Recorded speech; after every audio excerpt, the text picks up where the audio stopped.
ہاں تمہارا مسئلہ کیوں ہوگا، تم تو بس عیش کرنے دنیا میں آئی ہو، بکاؤ مال تو ہم ہیں نا، پیسہ بنانے کی مشین۔ سارا تنفر سے بولتی چلی گئی، گویا اس گناہ آلود زندگی کا احساس ندامت بن کر انہیں بھی کچوکے لگاتا تھا۔ تو نہ بنو مشین، نے کس نے فورس کیا ہے؟ جو کچھ کر رہی ہو اپنی مرضی سے کرتی ہو، بغیر لگی لپٹی رکھے ابیرہ نے اسے سنانا شروع کیا۔ سارا کو تو جیسی آگ لگ گئی۔ شٹ اپ، تمہیں کوئی حق نہیں پہنچتا میری انسلٹ کرنے کا، سمجھی؟ میں بھی تمہاری انسلٹ نہیں کر رہی، حقیقت بیان کر رہی ہوں۔ یہ الگ بات ہے کہ حقیقت بہت شرمناک ہے۔ ابیرہ کے لہجے میں نہ صرف تعصب تھا بلکہ تضحیک اور حقارت بھی تھی۔ سارا اسے دیکھتی رہ گئی۔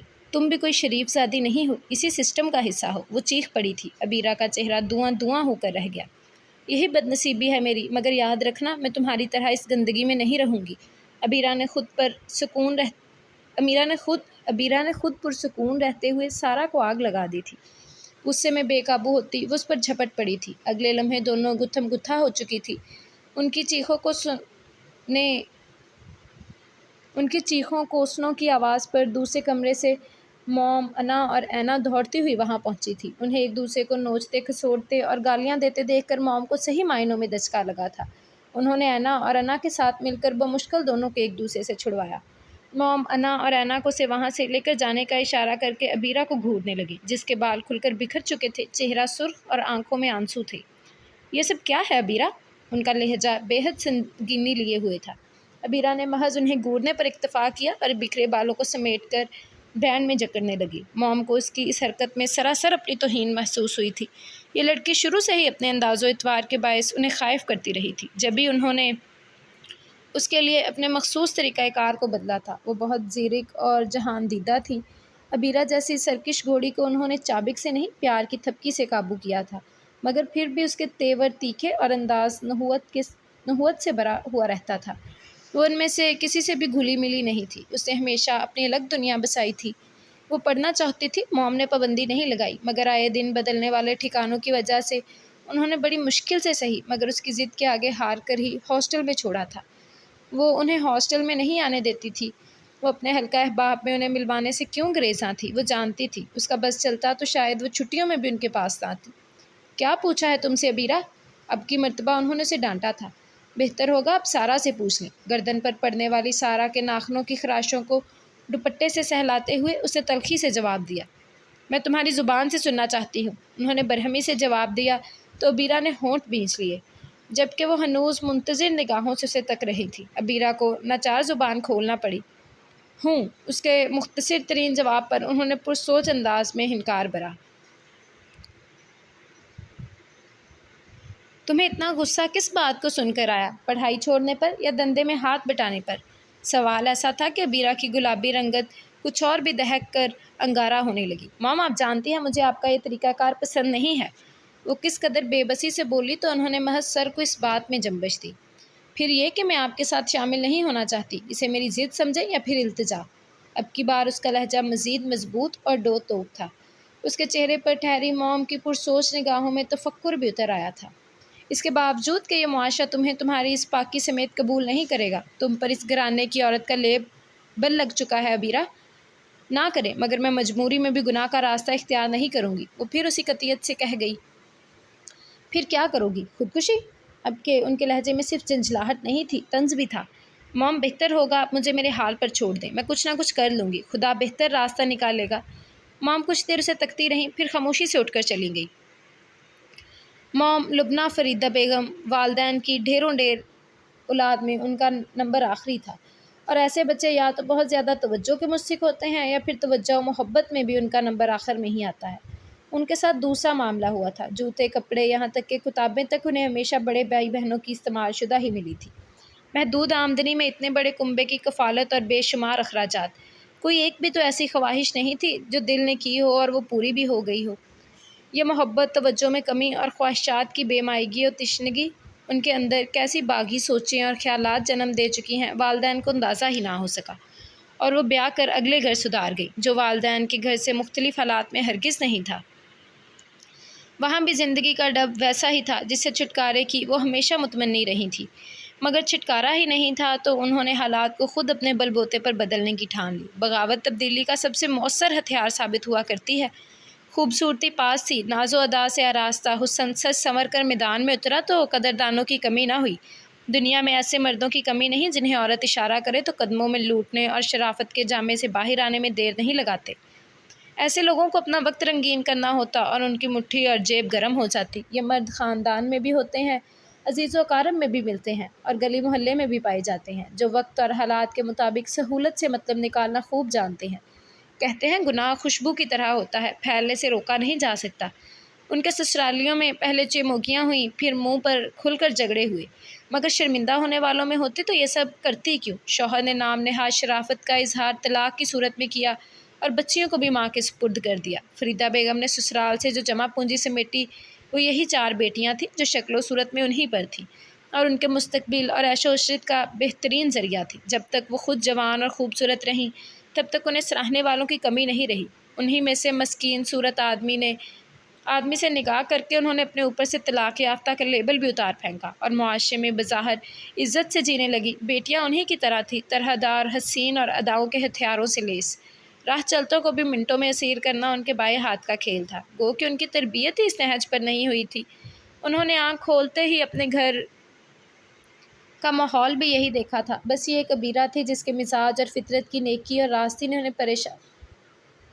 پریشان کر کے رکھ دیا تھا۔ وہ یہ بھی جانتی تھی معاشرے میں انہیں عزت کی نگاہ سے نہیں دیکھا جاتا۔ جب بھی کچھ سالوں سے انہوں نے انداز بدل لیا تھا، مہذب اور خاندانی ہونے کا بحروب برا اور اپنے پشت پر چند طاقتور ہاتھوں کی شہ پر بہت اطمینان سے اپنا کھیل کھیلنے لگی۔ امیر دولت مند لوگوں میں کسی نہ کسی بیٹی کا رشتہ طے کرتی، بیاہ ہوتا اور سمجھدار بیٹی موقع ملنے پر وہاں سے سب کچھ سمیٹ لاتی اور پھر لٹنے والوں کو ان کا نشان تک بھی نہ مل پاتا۔ صرف یہی نہیں، جو شادی کے چکر میں نہیں پڑنا چاہتے تھے وہ رات کے اندھیرے میں لڑکی کو اپنے ٹھکانے پر لے جاتے تھے۔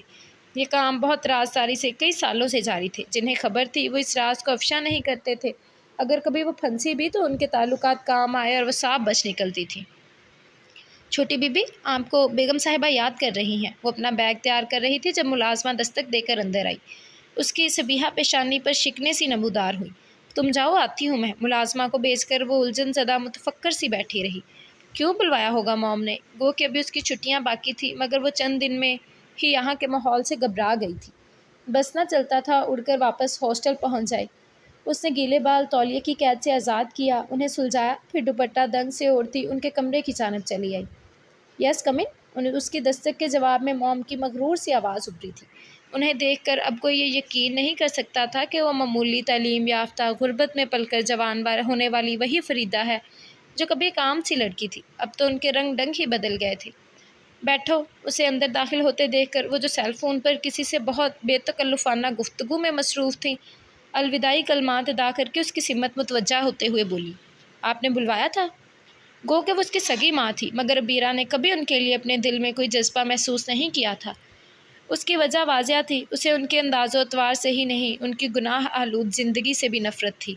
وہ ان سے شوقی تھی کہ انہوں نے اپنے ساتھ ساتھ اپنی اولاد کی بھی اتباع کر ڈالی تھی۔ ایکچولی یہاں ایک فیملی نے ہمیں اپنے پوتے کی برتھ ڈے پارٹی میں انوائٹ کیا ہے۔ ایسا ہے کہ تم آج شام کی اس تقریب کے لیے انا کے ساتھ جا کر اپنا پارٹی ویئر لے آؤ۔ مگر میں وہاں جانے میں انٹرسٹڈ نہیں ہوں۔ تو انٹرسٹڈ نہ ہونا ایک الگ بات ہے اور کسی کام کو کرنا ایک یکسر الگ بات۔ تم وہاں جا رہی ہو، اٹس مائی آرڈر، اوکے؟ اب وہی کرو جو میں نے کہا ہے۔ ان کے لہجے میں واضح حکم تھا۔ ابیرہ کچھ دیر ہونٹ پیچھے خاموش کھڑی رہی، پھر ایک جھٹکے سے پلٹ کر وہاں سے چلی گئی۔ وہ انا کے ساتھ مارکیٹ نہیں گئی تھی۔ اس کا خیال تھا کہ موم ایک طوفان اٹھائیں گی، مگر اس کے برعکس ان کی خاموشی پر اسے حیرت نے آ لیا تھا۔ یہ حیرت اس وقت اضطراب اور شدید تأسف میں ڈل گئی جب شام میں موم نے اس کا ڈریس لا کر اس کے پاس رکھ دیا تھا۔ تمہارے پاس صرف آدھا گھنٹہ ہے ابیرہ، اور سنو، آج سے تمہاری پڑھائی کا سلسلہ بھی ختم۔ تم ہمارے ساتھ کام میں شامل ہو رہی ہو۔ سارا کی بات غلط نہیں ہے، میں نے تم سے یہ امتیازی سلوک کر کے تمہیں زیادہ سر چڑھا لیا ہے، بس بہت ہو چکے یہ لاڈ وغیرہ۔ مگر میں ایسا ہرگز نہیں کروں گی، یہ بات آپ بھی سن لیں۔ اس نے طیش میں آتے ہوئے کپڑے اٹھا کر پھینک دیے۔ موم نے جواباً اسے سرد نظروں سے کچھ دیر ہونٹ بھینچ کر دیکھا تھا، پھر جب وہ بولیں تو ان کا لہجہ سخت تھا۔ ایس پی دلبر چٹھا کو جانتی ہو، جو پچھلے ہفتے اینا کی برتھ ڈے پارٹی پر یہاں آیا تھا؟ تمہیں ایک نظر دیکھ کر ہی تم پر من مٹا، مگر میں نے اس کو انکار کر دیا تھا۔ تو وجہ یہی تھی کہ میں تمہیں ہرٹ کرنا چاہتی تھی، نہ ہی ایک دم سے اس راستے پر ڈال دینا۔ میں نے تمہارے لیے صاف ستھرا راستہ چنا ہے، یاد رکھو اگر تم نے اب پھر اکڑ دکھانے کی کوشش کی تو میں آج رات ہی چٹھا کو یہاں بلوا لوں گی۔ ایک رات کے وہ مجھے کم از کم بھی 50,000 ہنس کے دے سکتا ہے، مگر میں یہ سودا صرف ایک رات کا نہیں کروں گی۔ ان کے لہجے کی سنگینی نے عبیرہ کے حواس سلب کر دیے تھے اور چہرہ بالکل فک کر ڈالا۔ نگاہ کے سامنے 60-65 سالہ دلبر چٹھا گھوم گیا جس کی آنکھوں میں وحشت و خباثت تھی۔ عبیرہ سے چند منٹ اس کا سامنا محال ہوا تھا۔ بغاوت، سرکشی و تنفر کے جذبات خوف کی چادر میں جا چھپے۔ اس کی جگہ لاچاری اور بے بسی نے لے لی۔ وہ لڑکھڑاتے قدموں سے پلٹی تو موم کا لایا ہوا ڈریس اس کے ہاتھ میں تھا اور آنکھوں میں بے تحاشا نمی۔ بہت زبردست ارینجمنٹ تھی۔ گھاس و پیڑ پودوں کو زرد سفید روشنی نے بہت دل فریب و خوبصورت تاثر عطا کیا تھا۔ دلکش خوشبوئیں ماحول کا حصہ بنی ہوئی تھیں۔ ایک سائڈ پر کھانے کی ٹیبلز ترتیب سے لگی ہوئی تھیں۔ وسیع رقبے پر پھیلا لان اور سفید سنگ مرمر کی شان سے سر اٹھائے خوبصورت رہائش گاہ اپنے مکینوں کے اعلیٰ ذوق کی غماز تھی۔ لان کے سبزہ زار پر ہی تقریب کا انعقاد تھا جو بہت اعلیٰ پیمانے پر کیا گیا تھا۔ رنگ و بو کا ایک سیلاب گویا وہاں امڑ آیا تھا۔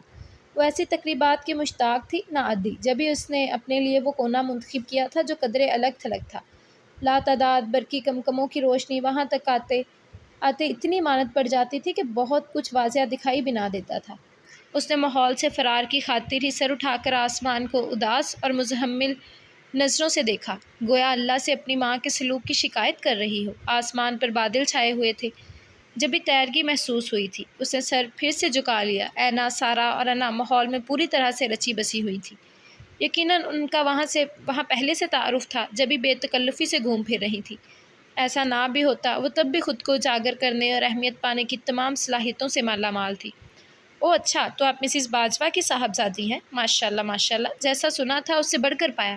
وہ جو کوئی بھی تھا انا سے ہم کلام تھا۔ جواباً وہ تفاخرانہ انداز میں ہنسی تو گویا فضا میں گھنٹیاں سی بج اٹھیں۔ عبیرہ نے چونک کر دیکھا اور کچھ پل کو منجمد ہو گئی تھی۔ وہ وہی نوجوان تھا جسے اس نے کھڑکی سے باہر سڑک پر گلابوں کے کنج کے پاس جھکے دیکھا تھا اور جس کے متعلق سارا نے اپنے ارادے بتلا کر اسے حواس باختہ کر دیا تھا۔ وہ آج اس روز سے بھی زیادہ شاندار اور وجیحہ لگ رہا تھا۔ کیسے ہیں آپ اسامہ ملک صاحب؟ وہ مسکرا کر گویا ہوئی۔ لوگ کہتے ہیں ہینڈسم ہوں، ڈیشنگ ہوں، آپ کیا کہتی ہیں؟ اور انا جواب میں آہستگی سے ہنسی تھی۔ ایک بار پھر سماعتوں میں گھنٹیوں کی آواز گونجی۔ اسے اپنی جگہ پر پہلو بدلا تھا۔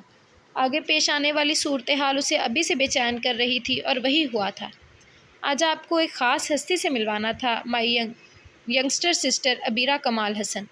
انا اس کے ہمراہ عبیرہ کے پاس چلی آئی تھی۔ عبیرہ کے چہرے پر گھبراہٹ کا بڑا فطری غلبہ چھایا تھا جس میں بے بسی کے ساتھ کنفیوژن بھی واضح تھی۔ ان سب رنگوں نے مل کر ہی اس کی معصومیت بری خوبصورتی کو انوکھا اور دل نشین سا نکھار بخش دیا تھا۔ اسامہ ملک نے نیم تاریکی میں مومی شمع کی مانند جگمگاتی اس وحشت زدہ ہرنی کی طرف نظر آتی لڑکی کو بے حد دلچسپی سے دیکھا تھا۔ عبیرہ، یہ اسامہ ملک ہیں، ملک صاحب کے چھوٹے صاحبزادے، بزنس ٹائکون ہیں جناب۔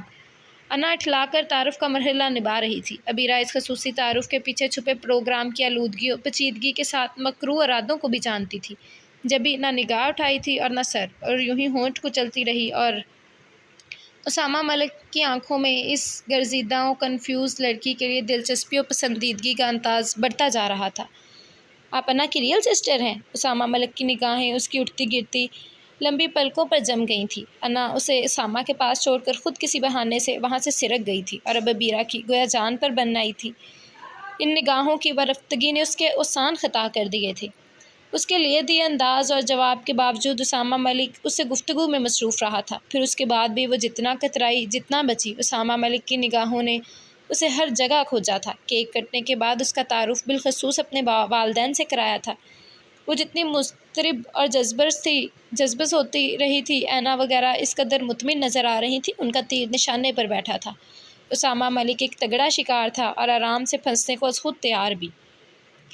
پھر موم کی خواہش اور توقع کے عین مطابق مسز ملک اسامہ کا رشتہ لے کر ان کے ہاں پہنچ گئی تھی اور موم اپنی ساری خوشی چھپا کر بظاہر حیل و حجت سے کام لے رہی تھی۔ مجھے تو آپ کی ساری بچیاں ہی پیاری لگی ہیں ماشاءاللہ، مگر اسامہ کی خواہش عبیرہ کے لیے ہے۔ وہ رکھ رکھاؤ والی خاندانی عورت تھی، ان کی بات کے انداز میں بھی بہت سبھاؤ اور رواداری تھی۔ موم کا کیا اعتراض ہو سکتا تھا؟ وہ خود ہتھیلی پر سرسوں جمانا چاہتی تھی، مگر یہ معاملہ رسان اور تحمل کا متقاضی تھا۔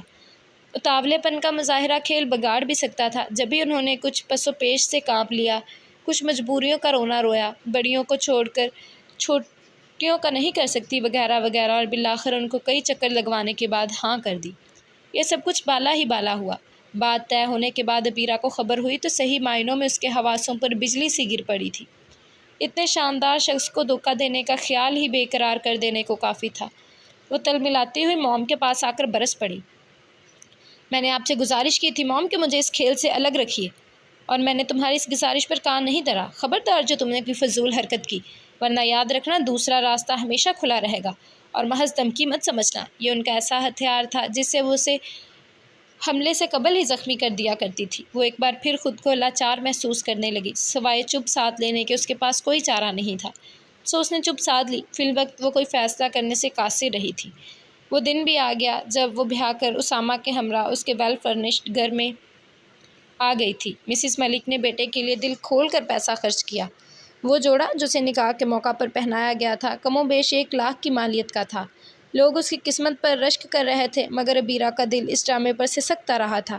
وہ عجیب سی بے کسی اور لاچاری میں مبتلا رہی تھی۔ کئی بار چاہا اسامہ سے ساری حقیقت کہہ دے، مگر ایک عجیب سے خوف نے اس کی زبان کو سلب کر دیا تھا۔ وہ کچھ بھی نہیں کہہ سکتی تھی، اور یہ دن آ گیا تھا۔ موم کے علاوہ سارا، انا اور اینا نے بھی اسے خوب پٹیاں پڑھائی تھیں۔ کسی کو الو بنا کر مطلب نکالنے کے تیز بہدف طریقے سکھائے گئے تھے۔ وہ بے بسی کی تصویر بنی انہیں دیکھتی رہی تھی۔ بس کچھ دن ہیں، پھر اس کے بعد تو تم سے بھی پارسائی اور معصومیت کا ٹیگ اتر جائے گا، پھر تم پر بھی بدکرداری کا ٹھپا لگ جائے گا۔ میرے گریبان پر ہاتھ ڈالنے والا کبھی سکون سے نہیں بیٹھ سکتا۔ عبیرہ بیگم پھر تمہیں کیسے معاف کر دیتی؟ آج کے بعد تم ہمیں حقارت کی نگاہ سے نہ دیکھ سکو گی، نہ ہم پر انگلی اٹھا سکو گی۔ تم میں اور ہم میں آج کے بعد کوئی فرق نہیں رہ جائے گا۔ اس کی رخصتی کے وقت سارا نے اس سے گلے ملنے کے بہانے نزدیک آ کر اتنی حقارت اور تنفر سے کہا تھا کہ وہ بس پھٹی پھٹی آنکھوں سے تکتی رہ گئی۔ اس کی آنکھوں میں اترے آنسو تک ٹھٹر گئے تھے۔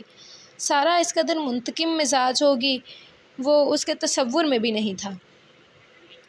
حسن افسردہ ہو تو اس کی کشش اور بھی بڑھ جاتی ہے۔ آپ مجھے بہت الگ اور خاص لگی تھی جب بھی مما کے سامنے میں نے آپ کا نام رکھا تھا۔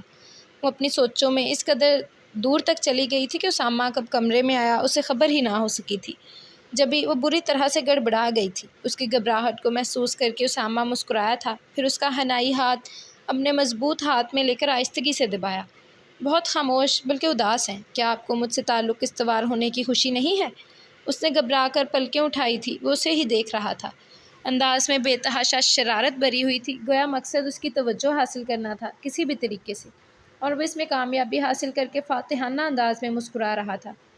عبیرہ بری طرح سے چھنپی تھی، پلکیں شرمگی انداز میں لرز کر جھک گئی۔ وقتی طور پر صحیح، مگر وہ اس اضطرابی کیفیت سے نکل آئی تھی جس کا شکار تھی۔ بہت خوبصورت لگ رہی ہو۔ بھاری بھرکم لہجے میں کی گئی تعریف پر عبیرہ کا دل اپنی دھڑکنیں الٹ پلٹ کرنے لگا۔ رونمائی کا گفٹ جڑاؤ کنگن پہناتے اسامہ نے بہت ملائمیت سے اسے بازوؤں میں بھر لیا تھا۔ اس ایک رات کا میں نے بہت شدت سے انتظار کیا تھا عبیرہ، تم جانتی ہو۔ جب سے تمہیں دیکھا تھا میں نے صحیح معنوں میں میری نیندیں اڑ گئی تھیں۔ اسامہ کا لہجہ جذبات کی شدتوں سے چور تھا، اور دھیما ہوتا بالآخر سرگوشی میں ڈل گیا تھا۔ عبیرہ کی آنکھیں جانے کس جذبے کے تحت بھر آئی تھیں، بھلا وہ اتنی عزت افزائی اور محبت کے لائق کہاں تھی؟ کیوں رو رہی ہو؟ اسامہ نے اس کے آنسوؤں کی نمی کو محسوس کر کے بے چینی سے سوال کیا تھا۔ عبیرہ نے نگاہ بھر کر اسے دیکھا۔ سیاہ شیروانی میں وہ ہمیشہ سے کہیں بڑھ کر شاندار اور خوبرو نظر آ رہا تھا۔ وہ آنسوؤں کی وجہ پوچھ رہا تھا اور وجہ بتلانے لائق نہیں تھی۔ اس نے ہونٹوں کو باہم بیچ لیا اور رات دھیرے دھیرے بیتتی چلی گئی تھی۔ اگلے دن اسامہ نے اس کا تعارف عبداللہ اور زارا سے کرایا تھا، جو اس کے بڑے بھائی کی اولاد تھے۔ بڑے بھائی شیراز ملک اور ان کی وائف کی روڈ ایکسیڈنٹ میں 2 سال قبل وفات ہو گئی تھی۔ تب اسامہ نے دونوں بچوں کو اپنی سرپرستی میں لے لیا تھا۔ میں چاہتا ہوں عبیرہ تم ان بچوں کی ماں کا کردار ادا کرو، ان سے ویسے ہی محبت کرو جیسے کوئی ماں اپنی اولاد سے کرتی ہے، کرو گی نا؟ اور عبیرہ نے پوری آمادگی کے ساتھ سر اس بات میں ہلا دیا تھا۔ اس ایک رات میں ہی وہ فیصلہ کر چکی تھی کہ وہ اسامہ کو دھوکہ نہیں دے گی، چاہے موم اسے کتنا ہی اکسائیں۔ وہ اسامہ کو خود مناسب الفاظ میں اپنی صفائی پیش کر سکتی تھی، وہ اسے درخواست کر سکتی تھی وہ اسے ان غلط لوگوں سے بچا لے۔ صبح نماز کے بعد دعا میں بھی اس نے رب کریم سے یہی التجا کی تھی، اور اسے پورا یقین تھا کہ خدا اس کی فریاد کو رد نہیں کرے گا۔ اپنے راستوں پر چلنے والوں کا وہ خود مددگار ہو جایا کرتا ہے۔ بلا شبہ رسم کے مطابق ساما اسے موم کی طرف ملوانے کو لایا تو اس کے انداز میں واضح بے دلی تھی۔ موم نے اس سے نگاہوں میں کچھ سوال کیے تھے، مگر وہ نظریں چرا گئی تھی اور موم اتنی جذبز ہوئیں کہ اپنی جگہ پر پہلو بدل کر رہ گئی، جب بھی انہوں نے بہانے سے اسے وہاں سے ہٹا دیا تھا۔ ابیرہ بیٹا دیکھنا ذرا، اینا نے ابھی تک چائے کیوں تیار نہیں کروائی؟ وہ جانتی تھی بات بنتی نہ دیکھ کر انہوں نے اسے سمجھدار اور عیار بیٹیوں کے نرغے میں دیا ہے، جو لازماً اس سے اصل بات اگلوائیں۔ جب بھی وہ کسی قدر ڈسٹرب ہوئی تھی، اسامہ کے سامنے انکار کی پوزیشن میں بھی نہیں تھی، اس لیے اٹھ کر باہر تو آ گئی، مگر اینا کے پاس جانے کا قطعاً اس کا ارادہ نہیں تھا۔ مگر وہ سب تو جیسے اس کی طاق میں تھی، اسے باہر آتے ہی دبوچ کر گویا سوالات کی بچھاڑ کر دی تھی۔ کیا کچھ ہاتھ آ گیا؟ تم نے اس کی جائیداد اور بینک بیلنس وغیرہ کی معلومات لی ہیں؟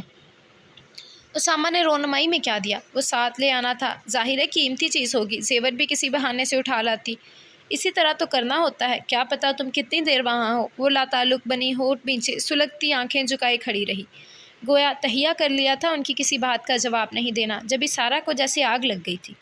تم ہمارے ساتھ ہاتھ نہیں کر سکتی، یاد رکھو تم ہر لحاظ سے ہمارے رحم و کرم پر ہو، تمہاری حیثیت بہرحال کسی کٹ پتلی سے زیادہ نہیں ہے جس کی ڈور ہمارے ہاتھ میں ہے۔ پارسائی کا ڈرامہ رچانے کی ضرورت نہیں، بس جتنی جلدی ہو سکے اپنا مقصد حاصل کرو، ہم زیادہ انتظار نہیں کر سکتے۔ اور سنو، کوشش کرنا اس اسامہ سے دور رہنے کی، ایسا نہ ہو کہ وہاں سے لوٹو تو اس کے بچے کی زنجیر تمہارے قدموں میں پڑ چکی ہو۔ ابارشن وغیرہ کے جدید طریقے کے باوجود فیگر کا ناس ہو جایا کرتا ہے، تم سمجھ رہی ہو نا میں کیا کہہ رہی ہوں؟ سارا نے غصے میں اسے گھورتے ہوئے ٹہوکا دیا تھا۔ وہ پتھر کی مورتی کی طرح بے تاثر نظروں سے اسے تکے جا رہی تھی۔ موم چائے کا کہہ رہی ہیں؟ کچھ دیر بعد وہ بولی تو اس کا لہجہ اس کے چہرے کی طرح سپاٹ تھا، یوں جیسے ان کی کسی بات کو سرے سے سنا ہی نہ ہو۔ اپنی بات مکمل کر کے وہ ان کی تلملاہٹ دیکھنے کو رکی نہیں تھی، پلٹ کر کچن سے نکلی تو اسامہ کو دروازے کے باہر موجود پا کر اسے لگا تھا کسی نے یک لخت زمین اس کے قدموں تلے سے کھینچ لی ہو۔ کون ہو تم؟ میں صرف سچ سننا چاہوں گا، یاد رکھنا اگر تم نے غلط بیانی کی تو میں تمہیں زندہ زمین میں گاڑ بھی سکتا ہوں۔ اس کا چہرہ اسامہ کے سخت ہاتھوں کی بے رحم گرفت میں تھا، وہ لہجہ اتنا شفاف و سنگین تھا جبکہ چہرے کے تنے ہوئے عضلات اس کے قہر و غضب کے گواہ تھے۔ ابیرہ کی تو اسی وقت روح قبض ہو گئی تھی، گویا جب اس نے کچن کے باہر اسامہ کو موجود پایا تھا، وہ بے قصور ہوتے ہوئے بھی اس کے عتاب کا نشانہ بننے کو رہ گئی تھی۔ اسے واپس لے کر آیا تو بیڈ روم میں آنے تک پتہ نہیں کیسے خود پر ضبط کے کڑے پہرے بٹھائے رکھے تھے۔ اس کے بعد وہ کوئی وحشی جنونی انسان تھا جو ابیرہ کے منہ سے آہوں اور کراہوں کی صورت نکلتے سچ پر آپے سے باہر ہوتا اسے تشدد کا نشانہ بناتا رہا تھا۔ ابیرہ کے دل و دماغ پر مجرمانہ بوجھ دھرا تھا، جب بھی اس نے کچھ چھپائے بغیر سب کچھ اس کے سامنے کھول کر رکھ دیا تھا، مگر جب اس نے اپنی صفائی پیش کرنا چاہی تبھی وہ بپھر اٹھا تھا۔ تو یہ پلان تھا تمہارا جس کے تحت تم نے مجھ سے شادی کی، بدکردار عورت؟ اس کا ہاتھ اٹھا تھا تو پھر رکنے میں نہیں آیا تھا۔ ابیرہ پٹتے ہوئے بھی اپنی بے گناہی کا یقین دلانے کی کوشش کرتی رہی تھی، جب بھی وہ کچھ اور غضبناک ہوا تھا۔ تم نے دھوکہ دیا مجھے، اسامہ ملک کو۔ How dare you! وہ جیسے توہین سے پاگل ہو رہا تھا۔ نہیں، میں تو آپ سے شادی بھی نہیں کرنا چاہتی تھی۔ بکواس بند کرو فحاشہ عورت!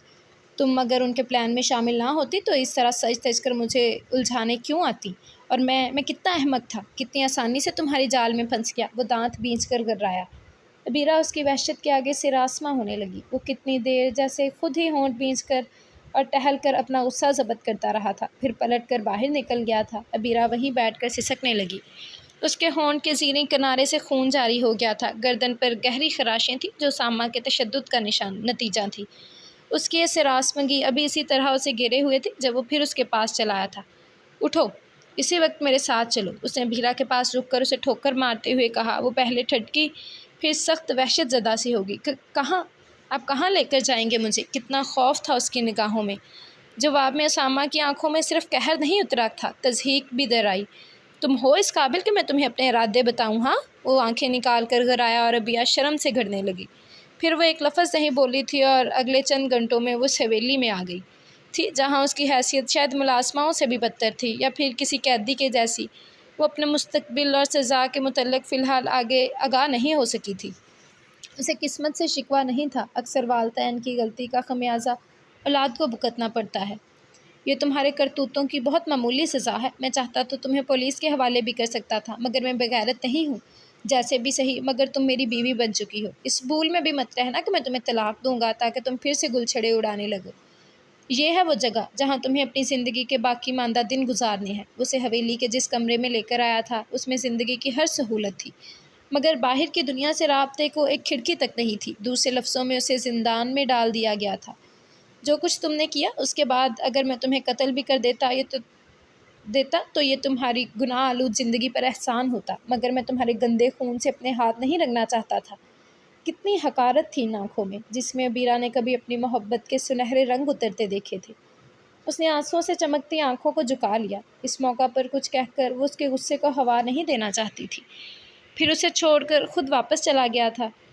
عبیرہ کے لیے زندگی جتنی بھی تنگ ہوئی تھی مگر ضمیر پر کوئی بوجھ نہیں تھا۔ وہ مطمئن تھی خدا کے ہاں اس کی دعائیں مستجاب ٹھہری تھیں اور اسے گناہ سے آلودہ راستوں سے بچا لیا گیا تھا۔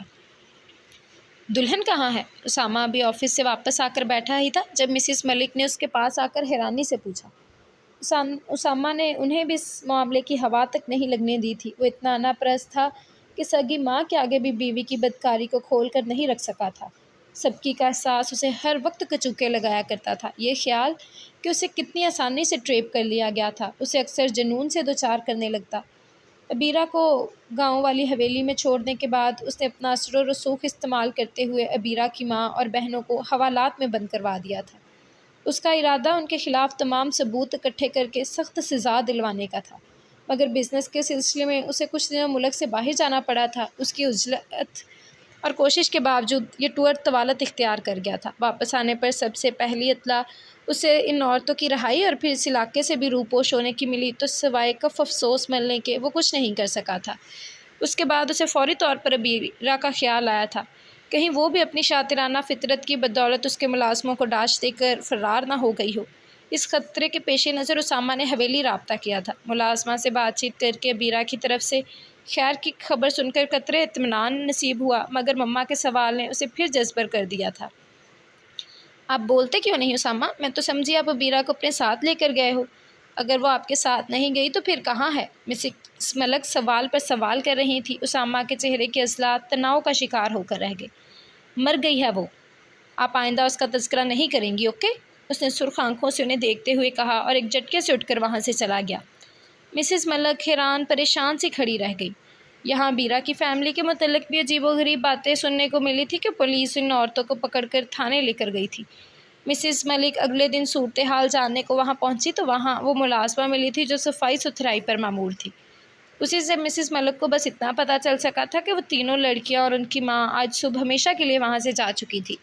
تب مسز ملک کی پریشانی گھبراہٹ میں بدل گئی تھی۔ کہاں چلی گئیں؟ مطلب کچھ پتہ ہے تمہیں؟ انہوں نے مضطربانہ سوال کیے تھے۔ جواب میں ملازمہ نے رازداری سے ان کے نزدیک ہو کر جو کچھ کہا تھا وہ انہیں پریشان کر گیا تھا۔ ملازمہ کے مطابق بیٹیوں کے ذریعے مالدار لوگوں کو لوٹنا ان کا پیشہ تھا۔ ملازمہ ان سے ہمدردی بھی کرتی رہی تھی۔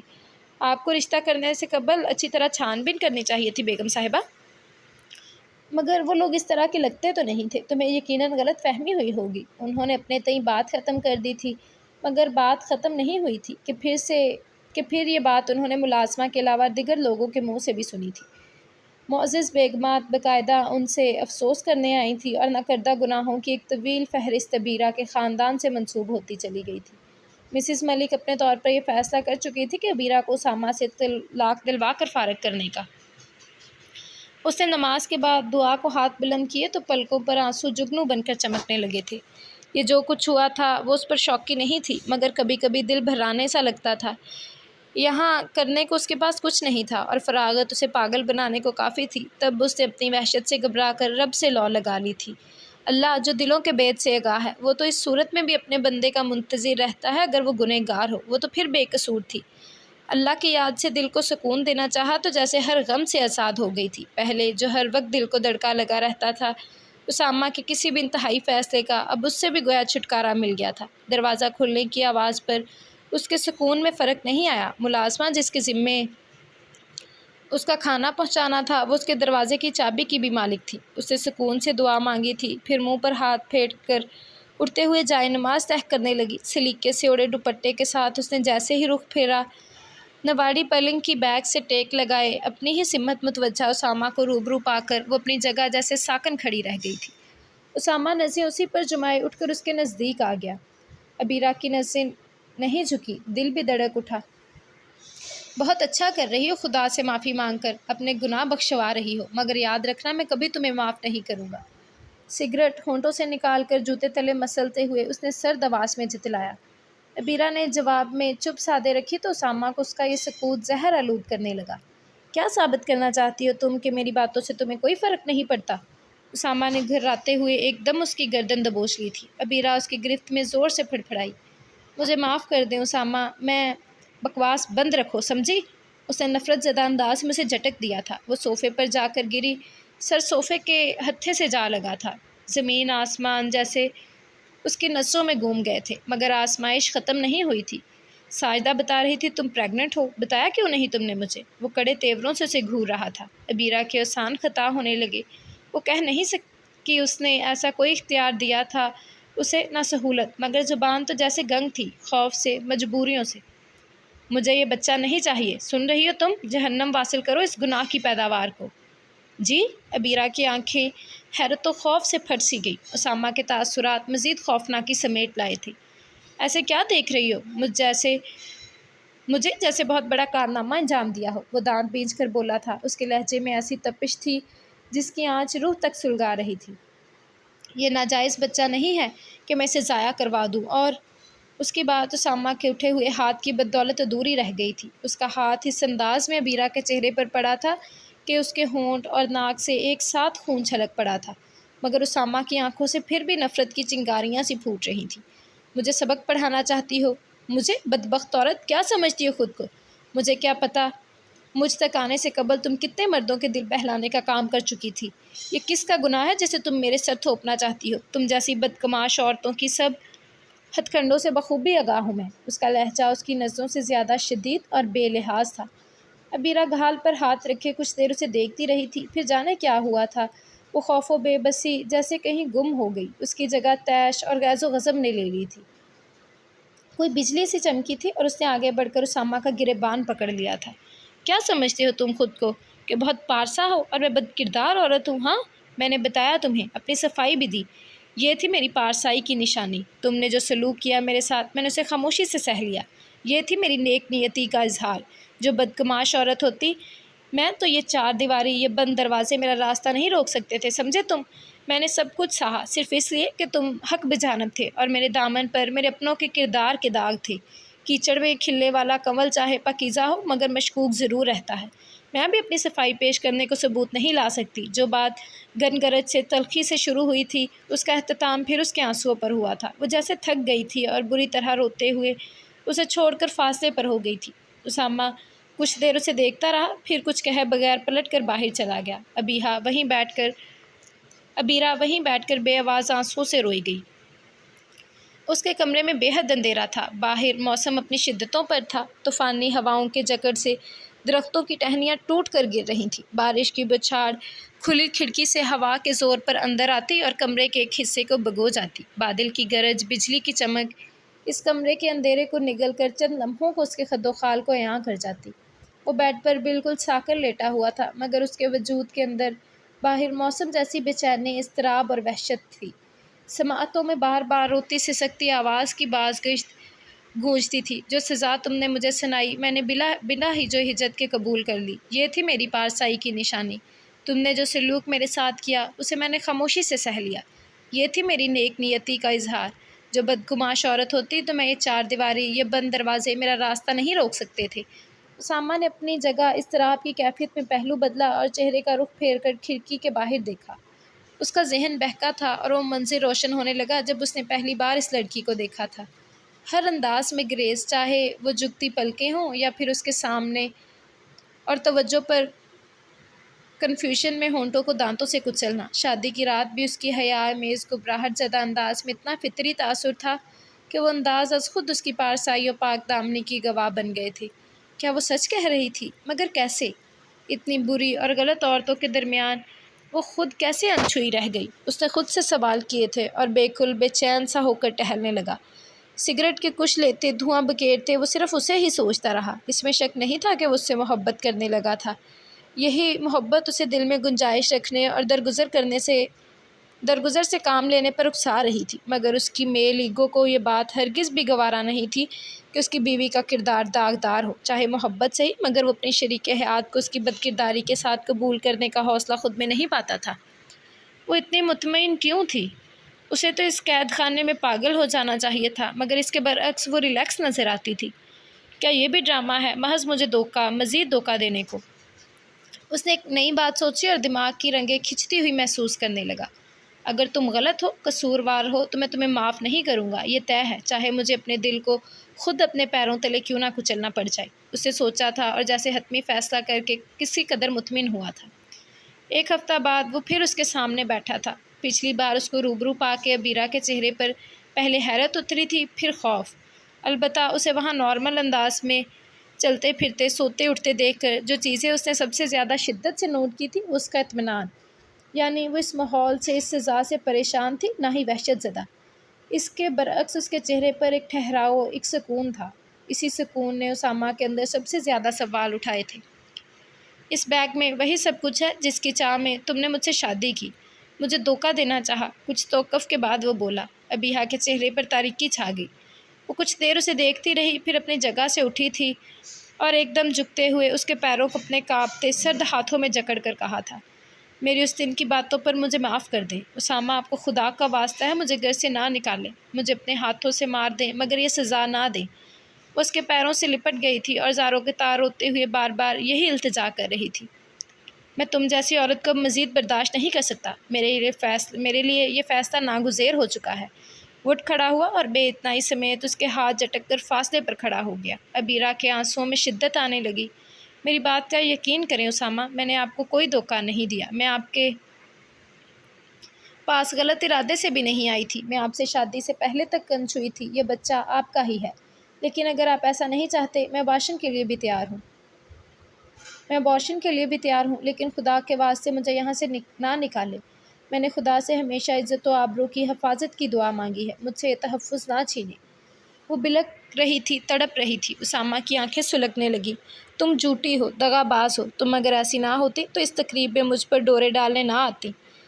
وہ زور سے پھنکارا تھا۔ ابیرہ ساکت رہ گئی۔ میں اس رات مجبور کر دی گئی تھی، موم نے مجھے دھمکی دی تھی اگر میں اس تقریب میں نہ گئی تو موم اپنے پرانے گاہک کو بلوا کر اسی رات میری عزت کا دامن داغدار کر دیں گی۔ اسامہ بلیو می، میں اپنی عزت بچانے کی خاطر ایک بڑے گناہ سے بچ کر نسبتاً چھوٹا گناہ کیا تھا۔ میں آپ کو مائل کرنے نہیں آئی تھی، میں اپنی عزت کی حفاظت کرنا چاہ رہی تھی۔ اس نے گڑ گڑاتے ہوئے اپنی ذات پر پڑا پردہ اٹھا کر ایک اور حقیقت آشکار کی تھی۔ اسامہ ہونٹ پیچھے اسے دیکھتا رہا، پھر کندھے اچکا دیے تھے۔ تم کہہ سکتی ہو مجھے تمہاری بات کا یقین نہیں ہے، اور ابیرہ پڑھنے لگی تھی۔ اس کی ماں نے اس کے وجود میں جو سوئیاں گاڑی تھی وہ انہیں اگر کھینچ کر نکال دی پیتی تو فائدہ نہیں تھا، متاثرہ جگہ سے خون کی پھوار نکلتی تھی اور درد میں اضافے کا باعث بنتی تھی۔ میں آپ سے ساری زندگی کچھ نہیں مانگوں گی اسامہ، سوائے اس کے کہ اس چار دیواری اور اپنے نام کا تحفظ مت چھینیں۔ میری صرف یہی ایک بات مان لیں، میں قسم کھا کر کہتی ہوں اگر اللہ نے خودکشی کو حرام نہ کیا ہوتا تو اس زندگی سے میں موت کو گلے لگا کر چھٹکارا پا لیتی۔ بے بسی کا شدید احساس ایک بار پھر اسے رلانے لگا تھا۔ اسامہ کچھ دیر ہونٹ بھیجے خاموش بے تاثر نظروں سے اسے تکتا رہا تھا، پھر وہ واپس پلٹ گیا۔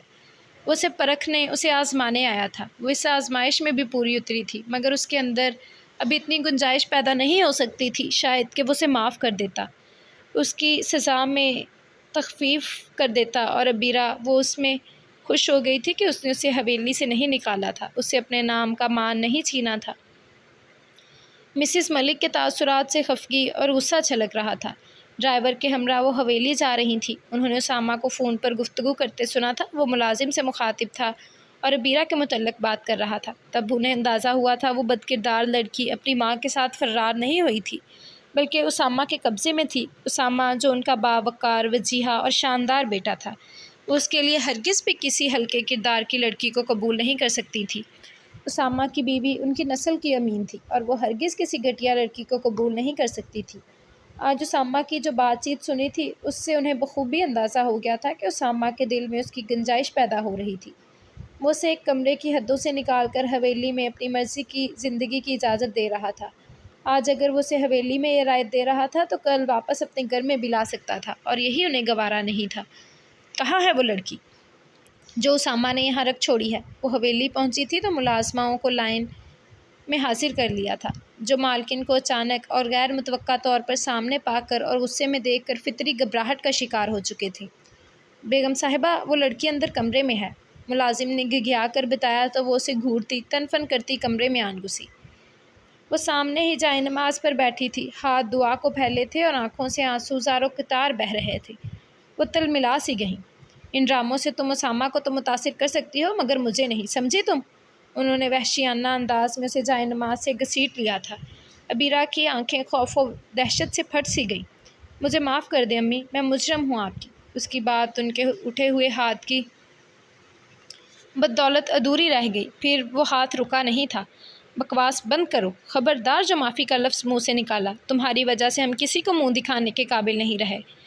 وہ زور سے پھنکاری اور اسے بالوں سے پکڑ کر زوردار جھٹکا دیا۔ وہ سنبھلے بنا سر کے بل جا کر گری۔ سر کے پچھلے حصے میں شدید چوٹ آئی تھی، جبھی خون کا فوارہ سا ابل پڑا۔ رحم بیگم صاحبہ، چھوٹی بی بی نہ صرف دوجی سے ہیں بلکہ روزہ دار بھی ہیں۔ ان کے پیر کی زوردار ضرب سے وہ جس طرح تڑپ کر اذیت سے دوہری ہوتی، ملازمہ خاموشی سے یہ تماشا نہیں دیکھ سکی۔ عبیرہ کی رنگت ہر گزرتے لمحے کے ساتھ سفید پڑنے لگی تھی۔ مسز ملک نے تند نظروں سے عبیرہ کو دیکھا تھا، پھر تنفر بھرے انداز میں منہ پھیر لیا۔ روزے اور نماز سے کالے کرتوت نہیں چھپائے جا سکتے، بہرحال جتنی جلدی ہو سکے دفع ہو جاؤ یہاں سے۔ اسامہ کے لیے لڑکیوں کی کمی نہیں ہے، بہتر ہوگا تم بھی اپنی ماں بہنوں کے ساتھ جا کر ان کا کاروبار چمکاؤ۔ ان کے لہجے میں حقارت بھری ہوئی تھی۔ عبیرہ کو سب سے زیادہ تکلیف اسی بات پر ہوئی تھی، جبھی کچھ دیر قبل کی ذلت اور سبکی کے ساتھ تکلیف بھی فراموش کر کے ان کے آگے دونوں ہاتھ جوڑ کر گڑ گڑا پڑی تھی۔ میں بے قصور ہوں، خدا کی قسم میرا یقین کریں، مجھے کچھ نہ دیں، اس گھر سے نہ نکالیں، چاہے ملازم کی حیثیت سے رہنے دیں، آپ کو خدا کا واسطہ ہے۔ زارو قطار رو رہی تھی۔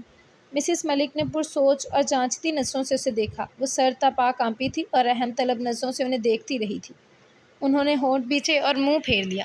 سعدیہ، اسے میں یہاں رہنے کی اجازت دے رہی ہوں، مگر یہ یہاں ملازم کی حیثیت سے رہے گی۔ انہوں نے حکم سنایا تھا اور واپس پلٹ گئیں۔ ان کے خیال میں یہ رحم دلی کی انتہا تھی۔ بہت پرتپش اور حبس زدہ شام تھی۔ افطار میں ابھی خاصا وقت تھا۔ اس کے علاوہ وہاں اکثر ملازماؤں کے روزے تھے۔ وہ سحر و افطار میں خود سارا کھانا بنانے کا انتظام سنبھالا کرتی تھی۔ یہ اس کا اچھا سلوک اور نرم رویہ ہی تھا کہ وہاں موجود سب ملازم اس کی عزت کرتے تھے اور اسے مالکن کی حکم عدولی کرتے ہوئے اپنے سے بدتر یعنی مالکوں کی طرح توقیر کیا کرتے، تو وہ شرمندہ سی ہونے لگتی تھی۔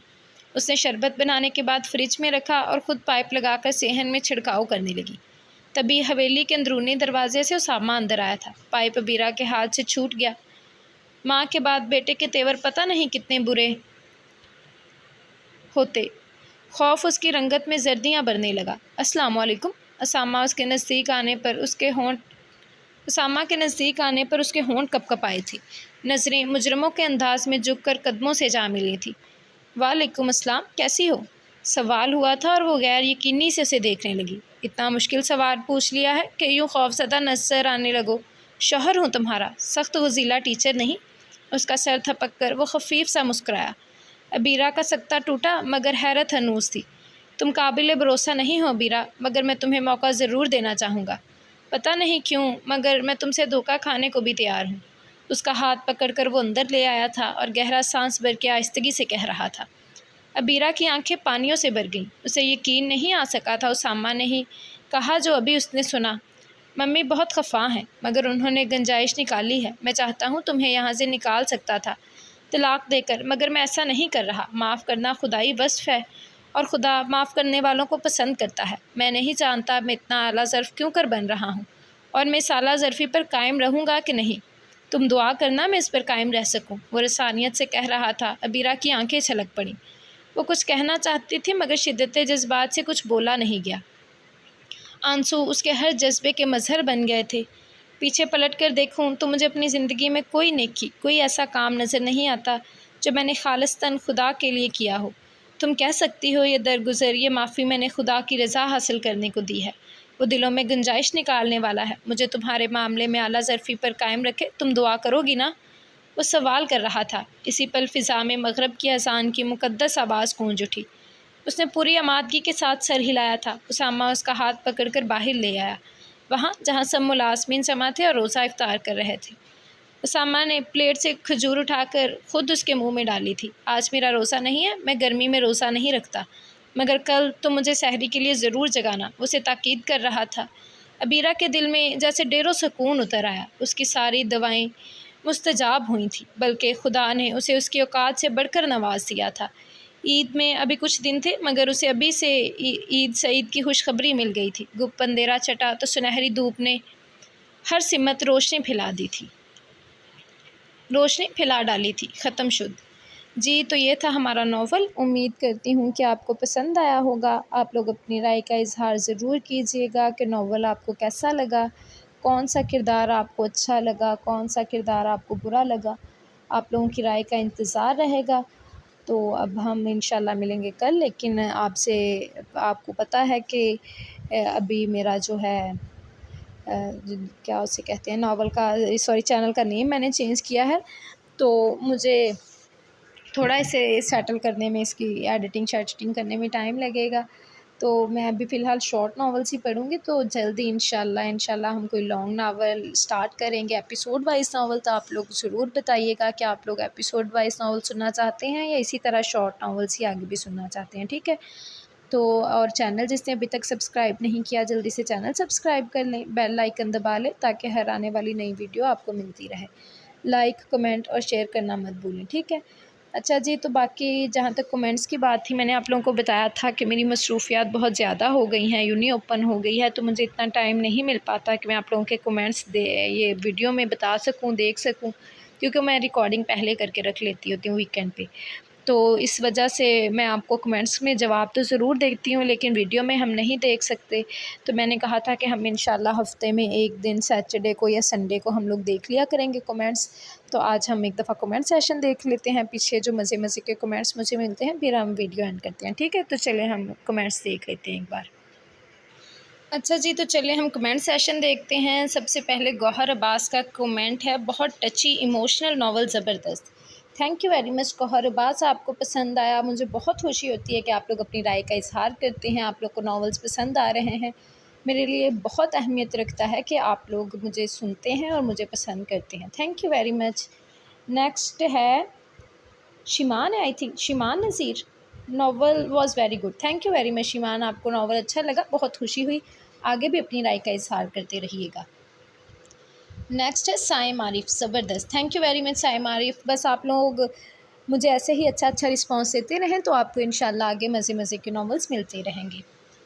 نیکسٹ ہے جی گوہر عباس، اگین امیزنگ، بہت ہی خوبصورت، تھینک یو ویری مچ گوہر عباس کہ آپ لوگوں کو پسند آیا۔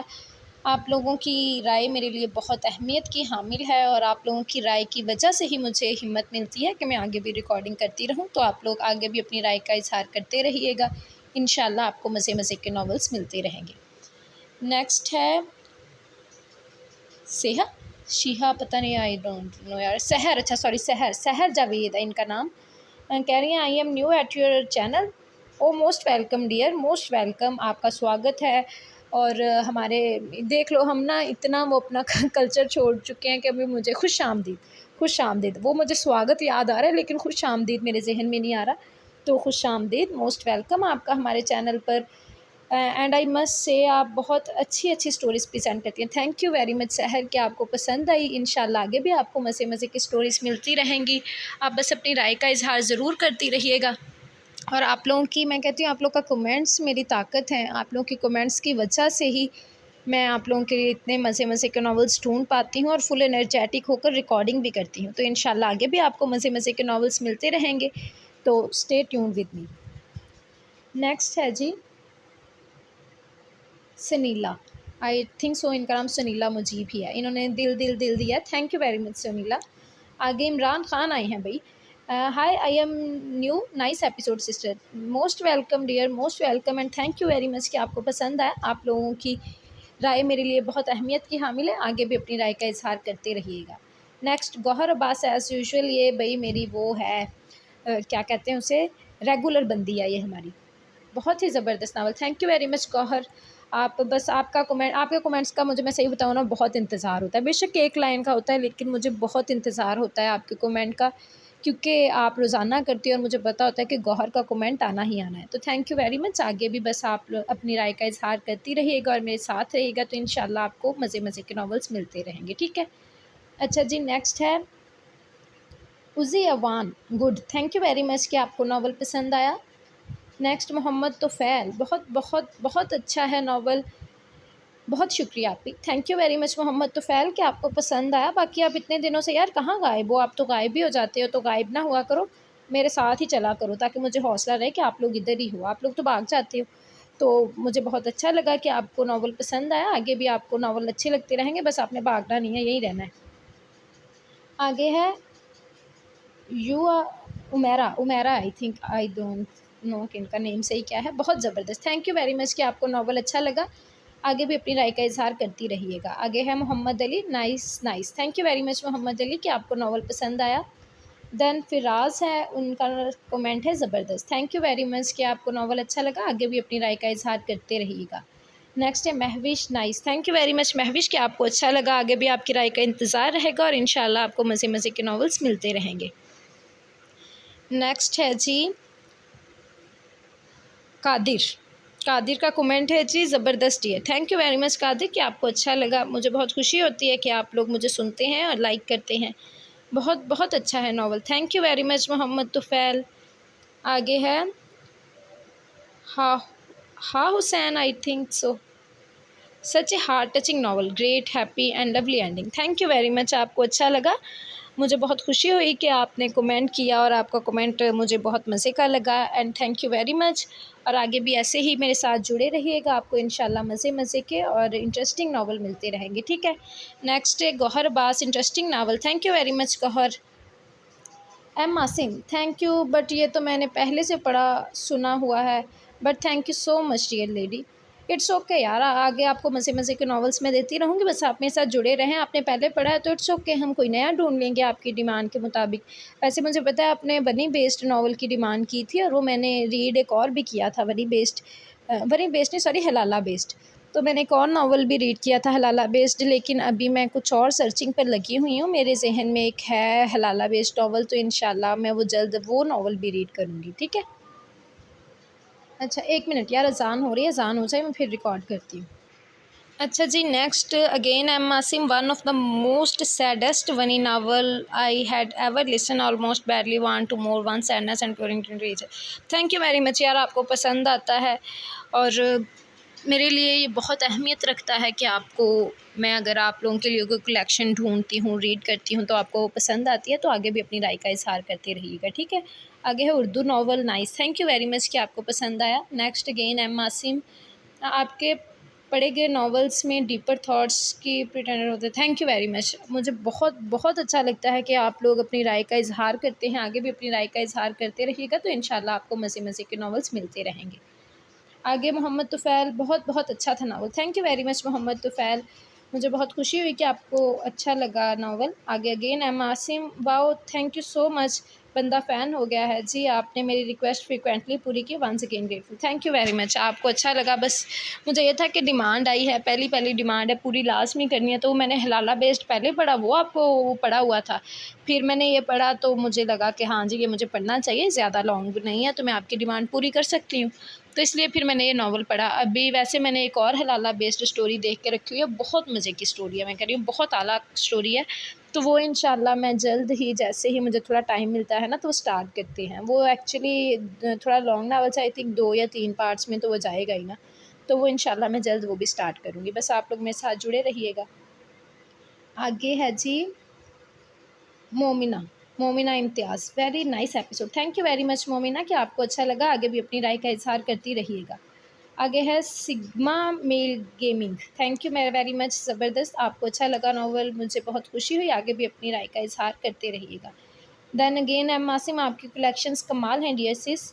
Thank you very much. آپ کو بس اچھا لگتا ہے، میرے لیے بہت بہت اہمیت کا حامل ہے. آگے بھی اپنی رائے کا اظہار کرتے رہیے گا. جی تو یہ تھے ہمارے کمنٹس. امید کرتی ہوں کہ آپ لوگوں کو اچھے لگے ہوں گے، آپ نے ہمارا کمنٹ سیشن انجوائے کیا ہوگا. تو اچھا جی، تو ابھی میں کہہ دوں کہ مجھے جو ملے نا کومنٹس، مجھے پتہ ہے ہم نے کافی عرصے سے کومنٹس نہیں دیکھے، تو جو لیٹسٹ مجھے کچھ ملے وہ میں نے یہاں پر دکھا دیے ہیں، ان پہ ہم نے ڈسکشن کی ہے۔ تو جن کے کومنٹس میں نہیں دیکھ سکی یا مجھ سے مس ہو گئے، اس کے لیے I am sorry and thank you very much کہ آپ لوگ کومنٹس کرتے ہیں۔ مجھے بہت خوشی ہوتی ہے آپ لوگوں کے کومنٹس دیکھ کر، اور آپ لوگوں کا اپنے لیے پیار دیکھ کر کہ آپ کو میرا پڑھے ہوئے ناولز اچھے لگتے ہیں۔ بس آگے بھی اپنے رائے کا اظہار کرتے رہیے گا اور میرے ساتھ ایسے ہی جڑے رہیے گا، انشاءاللہ آپ کو مزے مزے کے ناولز ملتے رہیں گے، ٹھیک ہے؟ اچھا جی، تو اس کے علاوہ کچھ بیڈ کومنٹس بھی آئے ہیں، میں نے پڑھے ہیں اور میں نے ایک کان سے سن کے دوسرے کان سے نکال دیے ہیں، اور سمجھ لو میں نے آنکھوں سے دیکھ کے آنکھیں بند کر لی ہیں۔ میں نے کہا نہیں جی، ان پہ کان نہیں دھرنے، جہاں اتنے لوگ پیار دے رہے ہیں وہاں کچھ اپنا آپ بھی تو دکھائیں گے نا۔ وہ کہتے ہیں نا بات وہیں ہوتی ہے جہاں کوئی بات ہوتی ہے، تو وہ کرتے رہیں باتیں۔ انہیں میں یہی کہوں گی کہ آپ لوگوں کی دال نہیں یہاں گلنے والی، میں کام کرتی ہوں تو میں کرتی رہوں گی، اور اس کے علاوہ آپ لوگ مجھے میرے کام سے ہٹا نہیں سکتے۔ میں اپنے سننے والوں کو، اپنے لسنرز کو مزے مزے کے ناولز ایسے ہی دیتی رہوں گی، تو آپ لوگ جو مرضی بولتے رہو، آئی ریئلی ڈونٹ کیئر یار۔ اور اس کے بعد بہت سے کومنٹس یہ تھے کہ ناول نیم بتا دیں، تو جی میں ناولز کا نیم آپ لوگوں کو بتا دوں، آپ 2 سے 3 میکسیمم 3 دن کے بعد پلے لسٹ چیک کر لیا کریں، وہاں ناول کی علیحدہ سے پلے لسٹ بن کے وہاں پر نام مینشن کیا ہوتا ہے۔ یا تو زیادہ تر میرے ایسے ہوتا ہے کہ ناول کی جو میں ریکارڈنگ ہوتی ہے اس کے لاسٹ پہ جب ناول اینڈ ہوتا ہے تو میں سٹارٹ پہ جا کے دوبارہ سے ناول کا نیم بتا دیتی ہوں۔